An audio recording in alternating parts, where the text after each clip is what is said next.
ரோஜா பூக்களை தலையில் இது போல் வச்சு பாருங்கள். ஃபங்க்ஷன் பார்ட்டி போகிறப்பெல்லாம் அழகாக இருக்கும். எல்லோரும் உங்களை தான் பார்ப்பாங்க. ஃபஸ்ட்டு ஒரு வளையல் எடுத்துக்கோங்க. இது போல் வளையல் எடுத்து கட் பண்ணிக்கோங்க. அந்த வளையலை கட் பண்ணிவிட்டு இதை ஒரு ஓரமாக வச்சுருங்க. இது போல் நீக்கிட்டு ரோஜா பூவில் காம்பு இருக்கிற காம்பு எல்லாத்தையும் இது போல் புட்டு எடுத்துக்கணும்.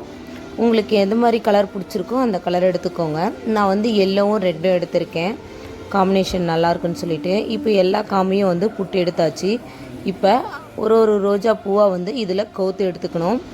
இது போல் கவுத்து எடுத்துக்கிட்டோன்னா நம்ம வந்து ஜடைக்கெலாம் வைக்கிறாங்க இல்லையா பூவை, அது போல் இருக்கும். நம்ம பசங்களுக்கும் நம்ம இது போல் வச்சு விடலாம். நம்மளும் எங்கேயாவது ஃபங்க்ஷன் போகிறோன்னா இது போல் வச்சுட்டு போகலாம். பார்க்க அழகாக இருக்கும். நீங்களே ஆச்சரியப்படுவீங்க. ஃபஸ்ட் நான் எல்லா பூக்களையும் இது போல் கவுத்து எடுத்துக்கிறேன்.